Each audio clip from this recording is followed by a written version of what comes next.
What if Doctor Who hadn't been axed in 1989? That is something many have tried to guess at, and now it's my turn. I'll be going through this concept at the rate of one season per episode. These videos are based on information released by John Nathan Turner, Andrew Cartmel, Ben Aaronovitch, and a lot, and I mean a lot, of guesswork.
Season 43 would have been the third and final season to the Gallifrey arc that had inhabited Doctor Who since the end of the first film, and the season would lead into the second film. It would also be Anthony Head's and Tony Redson's final seasons on Doctor Who would have both left at the end of the second film, Doctor Who Revelation. Season 43, unlike every series since season 36, would not be co-produced with Paramount Television, but instead CBS Paramount Television, due to the Viacom split that took place in 2006. This meant that the television wing of Paramount went to CBS and the movie wing stayed at Paramount. So the Doctor Who films would be co-produced with Paramount Pictures, but the television would be co-produced with CBS Corporation under the name CBS Paramount Television for the time being. This season would air in September and October 2006. This season would also be the first season of Paul Cornell as script editor, after Russell T Davies stepped down the previous year after script editing since season 39. Russell T Davies would stay on as a consulting producer, though with Nicholas Meyer. Once again, the title sequence had been slightly altered. This includes timings changing, a new 3D logo, new animation for the Doctor's portrait, and a new theme tune. This theme tune would have been done by John Debony, who would have done all the music this season after proving himself with the music for Rebel Zero. This would be the first time he'd worked on Who since The Nightmare of Time in 2000, 6 years previously. This season would start off 3 months after the end of season 42 and would mainly focus on the Doctor and the Rogue, now fugitives, while Franks is Lord President of Gallifrey and the Master is secretly controlling him from the shadows.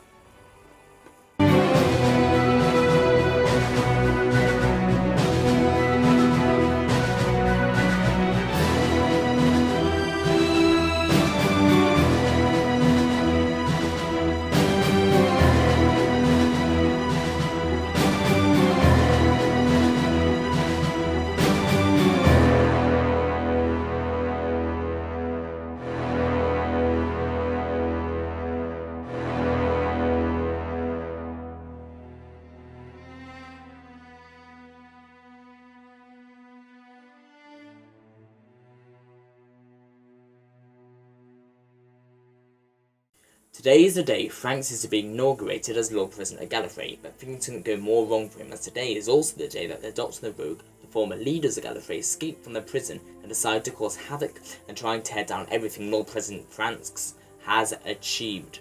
This would be our opener to the series, and would start off with a previously segment to remind any viewers of what had happened in season 42. This also includes some footage from Rebel Zero as well. This episode will mainly focus on the inauguration of Franks as Lord President and how he's changing Gallifrey.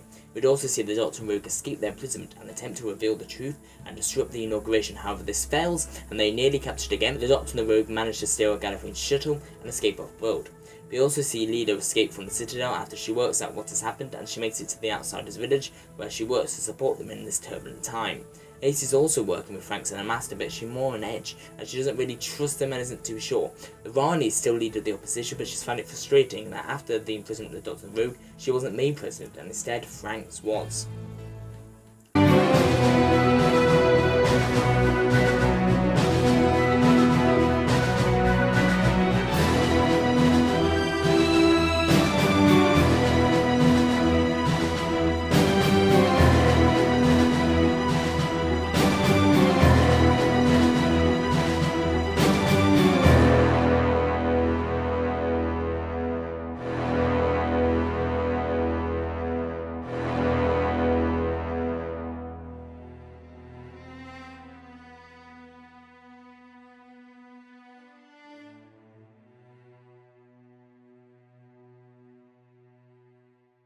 The Rani has little to no power since the appointment of the new president of Gallifrey, and she's going to make sure that changes. The Rani covers a plot about imprisonment of the Doctor and Rogue, the presidency of Franks, and the Resistance. However, before she can take any action, she is stopped in her tracks. This episode mainly focuses on the Rani as she gets increasingly annoyed with the fact that she seems to hold no power anymore, attempts to work out exactly what happened. Rani digs deep into the truth behind Franks and the involvement of the Master as she teams up with Ace, who has abandoned Franks and the Master as she's realised they want domination, not freedom like she does. Ace and the Rani manage to find out pretty much the whole story, but before they can do anything, the Master finds them and kidnaps the Rani. Ace manages to escape, however. Ace reaches the outsider's village and finds Leela and tells her what happens. Meanwhile, there is a subplot about the Doctor and the Rogue on a trading world. They try and find some information about Gallifrey and Franks, and some gangsters they find eventually get their information after a car chase and a lot of gunfire.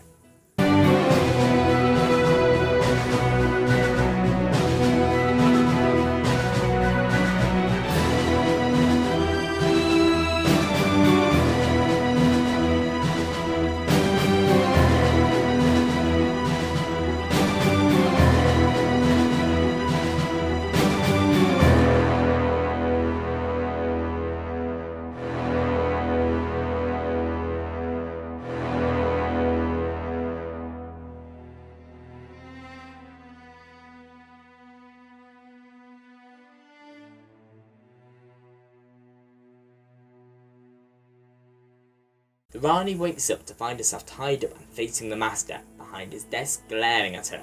The Master must find out everything the Rani knows and see if she's worth the risk being released back onto Gallifrey.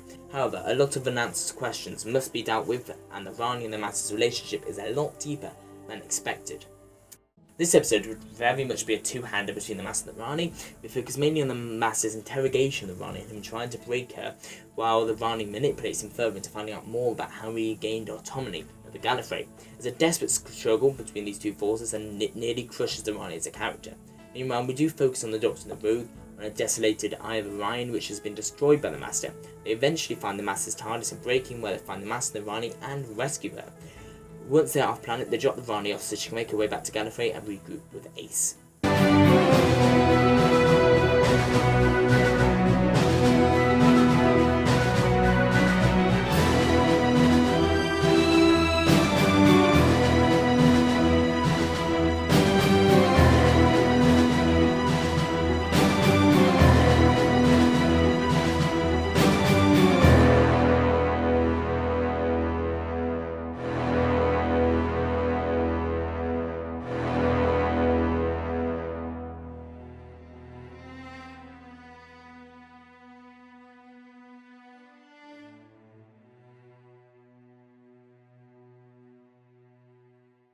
The Doctor and Rogue find safety on a distant planet with many former Resistant members. However, amongst them they find the infamous Fendenau.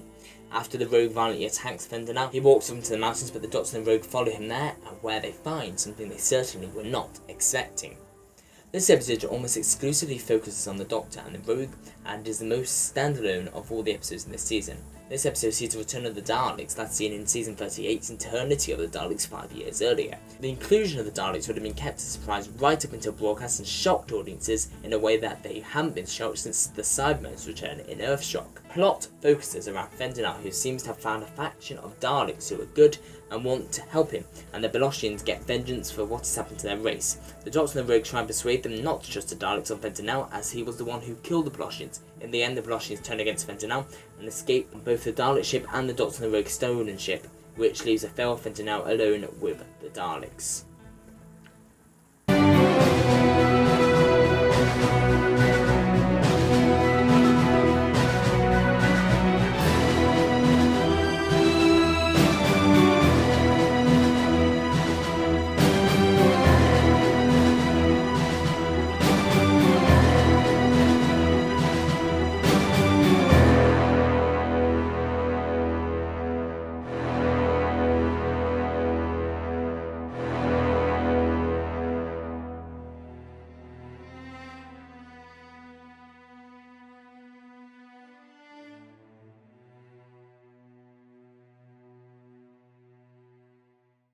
Ace and the Rani manage to find refuge on Earth. Ace ventures the planet of the Rani, finding lots of lost memories and ghosts of the past before she eventually ends up in the last place she wanted to be, Perivel. The Master is coming to hunt them down, and they have to be ready.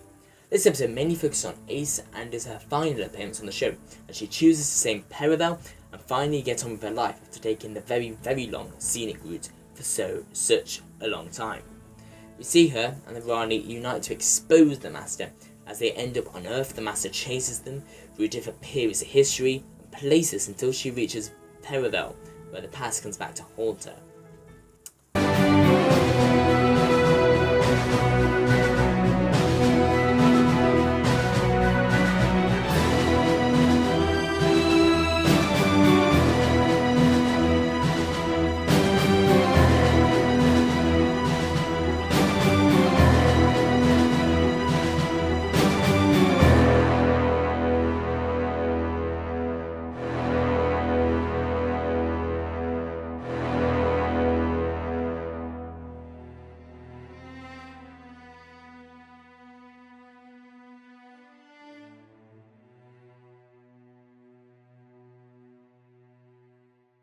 The Doctor and the Rogue are ready to strike back. They know how to end the reign of Franks and the Master and stop the age of depression on Gallifrey. However, it can't go any worse as the Master is ready and he knows that they are coming.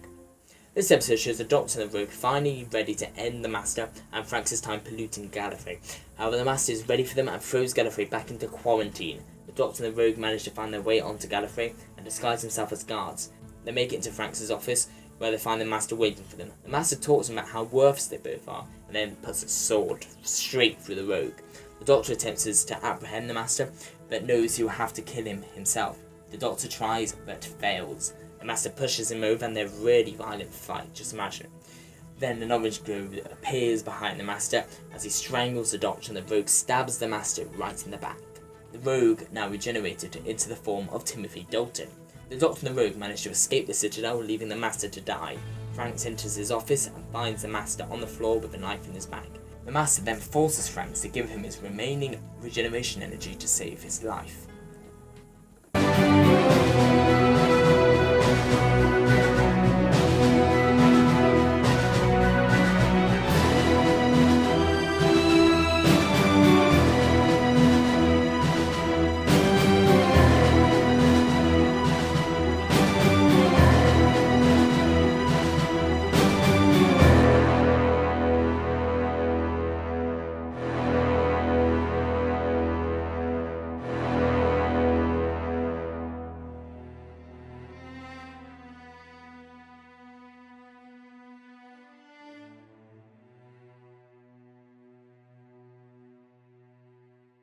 Day 67. Leela is once more at the well collecting some water for fellow villagers, but she hears a rumour that the Doctor and the Rogue are sighted on Miasma Goria, the Rani's domain.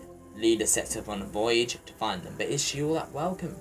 This episode focuses on Leela as she tries to finally track down the Doctor and the Rogue, and she finds him on Miasma Goria, the planet of the Rani. Trouble ensues and Leela ends up finding a Doctor she doesn't like. She tells him that he has become what he hated only a few months ago, and he's to stand strong and unite with Franks and find out what he wants and make a deal. They need to do it for the good of Gallifrey instead of this needless violence. By the end of this episode, the Doctor, the Rogue, the Rani, Leela and K9 all come together to set course for Gallifrey and attempt to sort things out and make things right once and for all.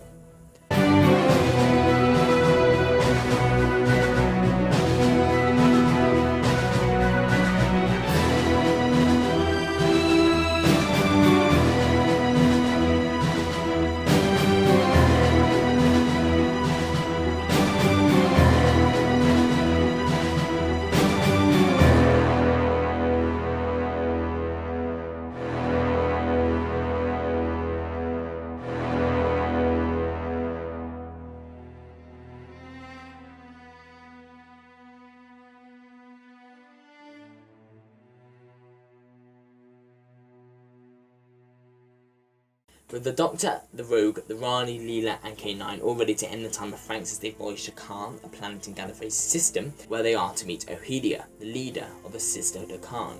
Meanwhile in Gallifrey, the Master may be getting a revolution on his hands, as Franks doesn't want to be his puppet any longer. This episode can be split into 3 distinct acts and 2 main plot lines. The first plot line is about the Doctor and Co on Khan as they attempt to formulate a plan and a backup plan to finally bring Gallifrey back to its former self with Franks taking out the office of presidency. We have the plot line about Franks himself rising up against the Master in an attempt to do what he thinks is right. By the second act, the Doctor and Co are on Gallifrey, an attempt to confront them. A battle scene ensues as they make their way to the Panopticon where they finally reach it. Franks is also ready to give Gallifrey back to the Doctor, but the Master isn't. The Master opens the Eye of Harmony to destroy Gallifrey in 8 hours' time. The Master then escapes into the Matrix. The Doctor goes in the Matrix after him, while the Rogue and Co attempt to close the Eye of Harmony. The Doctor searches the Matrix for the Master and finds horrors and mind games before finally finding the Master and bringing him out of the Matrix. They force him to close the Eye of Harmony, but tell him there is only one that can close it, someone who was there at its creation. The only people that were there at its creation were Omega, the Doctor, and Sandra Armstrong. The Master tells him that only Sandra can close the Eye of Harmony, otherwise Gallifrey and all the time would be destroyed. The Doctor heads out to the bowels of the Citadel, goes to long-term storage where he finds a big blue police box. The Doctor smiles and enters it, finding himself inside the TARDIS. The Doctor dematerializes and rematerializes inside the bridge of the space station Exotract 42. It's on fire and Sandra is standing there in the middle, not far from dead. The Doctor holds out his hands and says, "Sandra, I can save you." Sandra gets up and crawls into the TARDIS. The Doctor smiles and says, "Welcome back." They land on Gallifrey and the Doctor explains to Sandra what she needs to do. He takes her to the Eye and she looks into it. She sees the whole universe, the wonders, the horrors, and then faints. The eyes close. The Doctor smiles and looks at the Rogue. He says he has to take her back. The Rogue nods. The Doctor takes her unconscious body back into the TARDIS and takes her back to Exotract 42. He lays her in the middle of the bridge and tells her he is so very sorry and he has to keep the timeline from being altered. And we hear her scream over the dematerialization sound effect. The Doctor arrives back in the Panopticon and punches the Master. He then takes the Master into the TARDIS and takes him straight to Khan. He throws the Master over to the Sisterhood. He goes back to Gallifrey and sits in his office with the TARDIS in the corner. He looks helpless. He regrets letting Sandra die so much and realises how much he needs to look over Gallifrey, and he also sees how much, for his sake, he needs to get back in the TARDIS and explore the universe. The Rogue then enters. The Doctor states that he will stay as president until everything's cleared up and everything's back to normal. This episode ends with the Master on Khan laughing as he drinks from the elixir of life, with the Sisterhood chanting around him. And there you have it, season 43. A quite decisive season, with many not liking the fact that Sandra returns and the acts of violence the Doctor commits. However, fans would be excited as this season would lead into Doctor Who Revelation, the second film. Even though this season would have aired in the September and October 2006, fans would have to wait until February 2007 for the film. Anyway, watch out for that video on Doctor Who Revelation soon. Until next time, goodbye.